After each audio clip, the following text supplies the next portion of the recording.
Well, you can probably talk for a little more than 20 minutes since there's only two of you. Okay.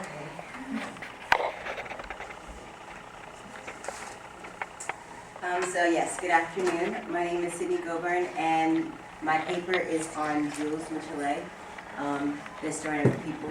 Just a little background for why I wrote this paper. It was actually in this wonderful professor's European intellectual history class, and we were assigned to write a paper on different historians and focusing on historiography.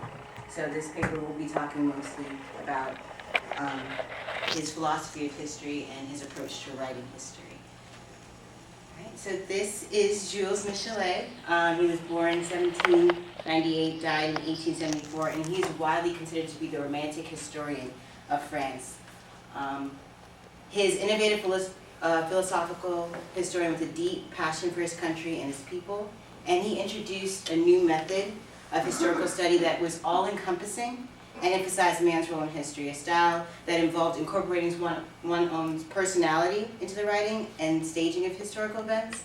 And this paper and my presentation will focus on his unique approach and of history, but particularly French history, since he is, as I stated, the French historian. His approaches that I will be highlighting the fact that he was an interdisciplinarian. His style was very much literary. We would call it a narrative history. He was a romantic, and those sentiments bled through in his writing style, and his nationalistic ties to France come across very clearly. So Michelet was born August 21st, 1798 in Paris, France. He was the son of a poor printer, and therefore he was very much a Renaissance man in terms of he was able to increase his status and became a professor. He earned his Doctorate of Letters from Sorbonne in 1819 and went on to become a lecturer at the College of France, which was considered to be one of the most prestigious positions at the time for him to have received. As I said, he was very much a self-made man. Most of his educational background came from his own readings, which varied along different subject matters. He read people such as Kant, Voltaire, Shakespeare, Rousseau, and Walter Scott, among several others. But primarily where he was inspired was by Gian Battista Vico and his writing Scienza Nova. And that is where his primary philosophy of education comes from. Vico's theory involving man and the involvement of man in history is what Michelet adopted. Importance of man's thoughts and his ability to impact society. He started out by translating Vico's work into French, and from there developed his own theory of history based on Vico's work. The interdisciplinary approach.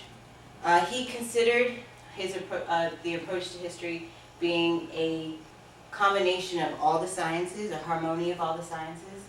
As you can see here is a quote from Stephen A. Kipper.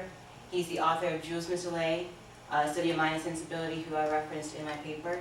And he writes of Michelet and quotes him, or to quote him, he said that there was an interrelationship of the different areas of history, the study of their reciprocal influence, the relation of these interrelations themselves, and systemization of everything.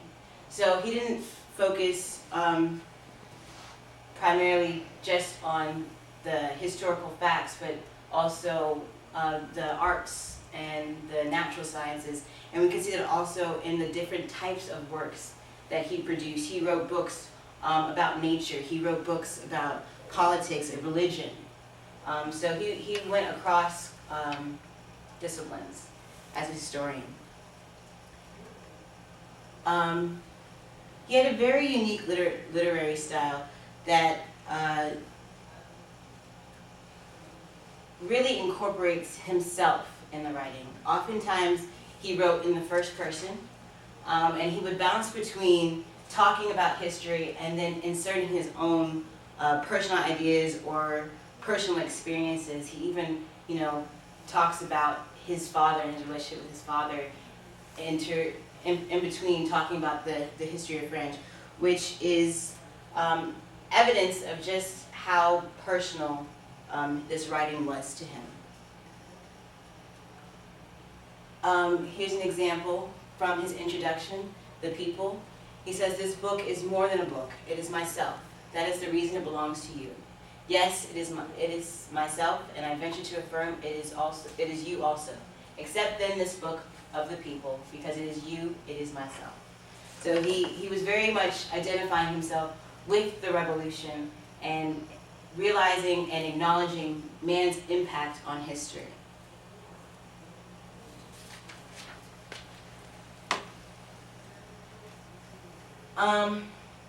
Michelet himself proclaims to be the historian of the revolution, and which is a great reason why he is considered to be the historian of the revolution. And in his writing, you can see elements of romanticism that he was influenced by. He was truly romantic. An example here is when he writes, "Single-handedly and free from prejudice, I will attempt namely to discover truth and to tell it according to one's own heart." So his heart was in it, and he felt that it was not only necessary for the facts to bleed through, but for the opinion of the historian to come through, and the historian's heart to come through.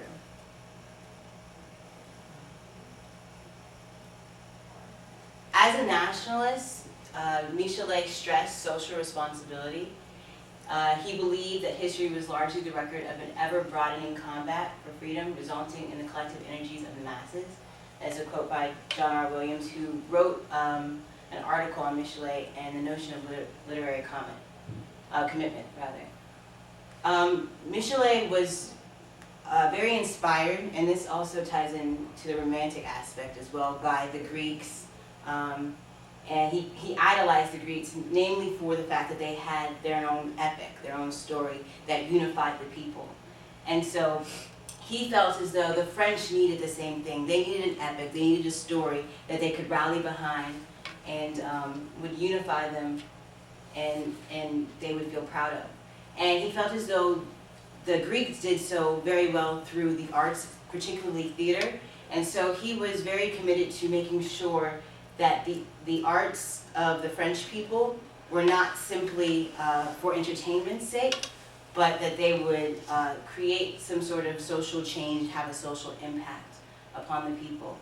He did not like, even though he's very narrative in his approach, he did not like novels.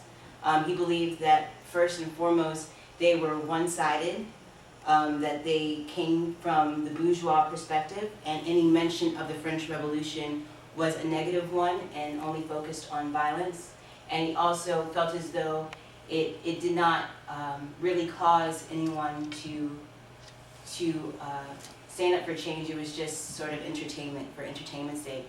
The same with poetry. He disliked poetry because of the prose of poetry. He felt as though writing should be in a more natural language, the way that everyday speech is, so that the people could relate to it. So in his narratives, he tried to speak in that manner, because he felt as though he was representing the commoner, the common person, the common Frenchman. As a nationalist, he was focused more on the positive aspects of the French Revolution, namely the storming of Bastille, which is ultimately the start of the French Revolution, and what most people come to recognize as being the French Revolution. But there's also a negative side that some people tend to look at, which is the reign of terror and the guillotine.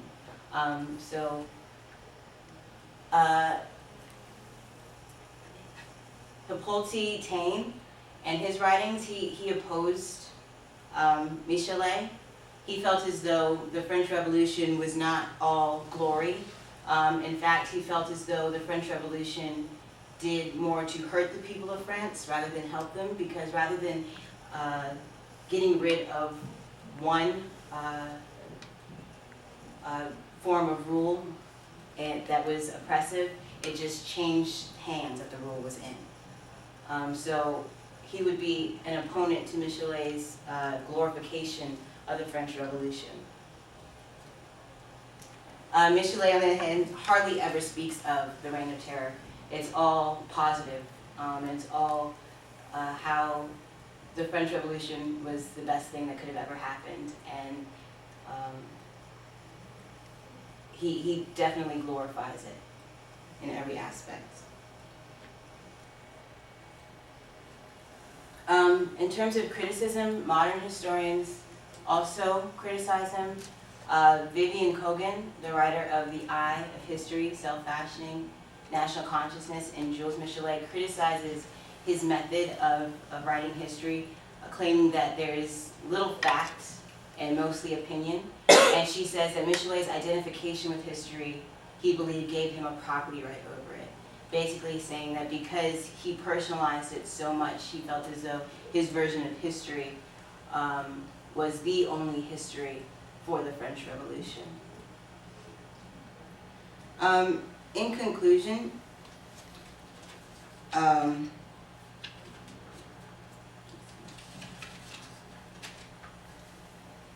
although, we can look at Michelet and say that he was overly involved and possibly too involved in the work, and too much of his personality bled through, there is a positive. It's not all negative. History with just the facts becomes boring and becomes unrelatable, and his history was definitely for the common man, for the common Frenchman. So he was able to produce something that that the people could see, that the people could relate to, and that the people could read and understand. In addition, it was a different perspective than what had been seen before in talking about the French Revolution. It had always been from the elite standpoint, and he is now giving a different point of view, the commoner standpoint. So it was definitely beneficial, his method.